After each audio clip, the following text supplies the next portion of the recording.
Hey guys, I apologize in the beginning for a pretty crappy camera angle, but nonetheless you can probably see the O2 sensor that is right there in the middle of the screen. This guy here with the yellow wire coming off. I am replacing this sensor. This is a 2007 Honda Pilot. This is the first generation Pilot, so this was made between 03 and 08. There were two different engines in this particular series of cars, but they're both J-series, so both of the exhaust systems will be very similar. When you're staring up underneath the car, you will notice that this here flex pipe is towards the back of the engine, and then right above that is the O2 sensor. This car has a check engine light code showing that the bank 1 sensor 2 O2 sensor is bad. If I flash a flashlight on it, there is actually a lot of oil that's built up on the tip near the wires. Same with the connector that's way up top there. There's a lot of oil that's in the wires, so that's probably the cause of the O2 sensor not reading properly. But I'm going to replace it because the wires are pretty much all soaked in oil anyway, and if I just replace the oil leak or do the oil leak, I'm still going to have a bad O2 sensor. So like I said, this is bank 1. Bank 1 is on the back of the engine. For when you're looking at the engine from the top, it's the back of the motor, the back 3 cylinders. And sensor 2 means after the catalytic converter. So there's 4 O2 sensors on this car. There are 2 that are before the catalytic converters and 2 that are after the catalytic converters. But like I said, bank 1, sensor 2 is this one right here. So you will need an O2 sensor socket. It looks a little something like this. Let's see if the camera will zoom in on it. It has a slot in it on purpose so that you can slide it around the wires. It just slips right over top. It's a 3/8 socket, but I'm using that in combination with a very short extension, and then I will be able to just slide it right on top of this O2 sensor, just like this. It'll slide right on top and lock into place, just like so, just like it is now. And then you can just loosen, I've already loosened it up, but you can just loosen it up like this and just break it free. After that, you should be able to loosen the rest of it up by hand. And then you can go ahead and pull this O2 sensor out. Now the wiring up top, I cannot get a good angle at it. Unfortunately, the wire connector is pretty far up there on the back of the motor. You can definitely see it. There is a small trick to getting it out.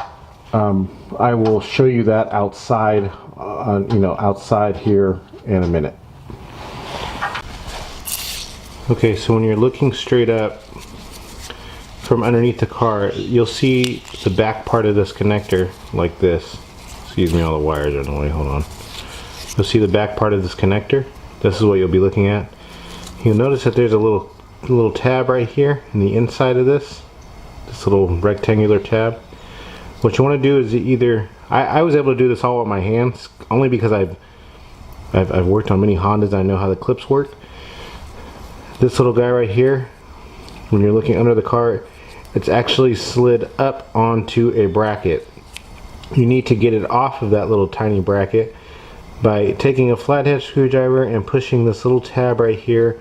Push it down towards the wires, and then you'll pull the entire connector down off of the bracket. This is when you're looking up, laying down, looking up. You'll want to push this tab in and pull this whole thing down toward your face. Then you can go on ahead and disengage this connector from the engine connector, from the wiring harness. There'll be another tab over here on this side. You simply push this side in and you can pull this away from the engine wiring harness. So first you need to do this clip. This one you can clearly see from the bottom of the car when you're looking up at it. And then after that, you'll notice that there's another, there's another connector that's right here that's clipped into this one. You'll just rotate the connector around, push push the tab down with your thumb. There's no tab on this one because the other connector obviously isn't here.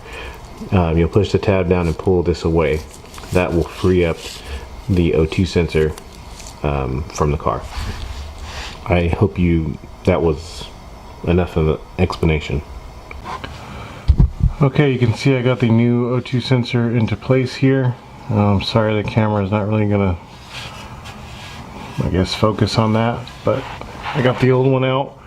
There were 3 clips that were attaching the wire harness behind the motor. Those were kind of a pain to get out. I just used, honestly what I did was take a pair of snips and I clipped off the little zip ties that are holding everything on, and I'm just going to use my own zip ties to reattach them in the positions that they were. But I got the new one here in place. I got it. You want to start it by hand. Don't connect the connector first and then tighten it up first, and then you can go on ahead and reach the connector back up there to the top. So yeah, I'm going to go ahead and tighten this up, and then I'll go on ahead and reattach it.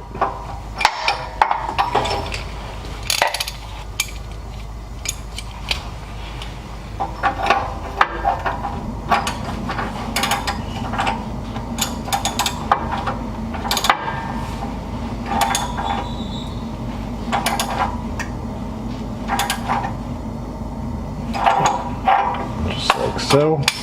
Now you can go on ahead and feed the wiring harness back up to the top and reconnect it up top. Okay, back up top here. I hope that the O2 sensor install went relatively easily. It can be a bit of a pain to get that top connector off that's on the back portion of the motor there. You could try to see if you can get to it from the top of the engine here through the back, but honestly, unless you have really long arms and you can see, you know, through engine blocks, you can probably see what you're doing. It's best to just work from the bottom of the car. But I've already got the new one installed. Make sure that you get your code deleted and then go ahead and start up the car and go for a test drive. I hope that this video helped you guys. I apologize. I would rather like to do this on a lift, but you know, I work for my garage, so it is what it is. If this did help you out, please hit the like button. If you have any comments or questions, please ask them in the comment section below. And I also have a few other videos for this car, air filter and spark plugs. I will either have something for you to click on at the end of the video, or I'll leave a link in the description below. Until next time, guys, I'll see you later.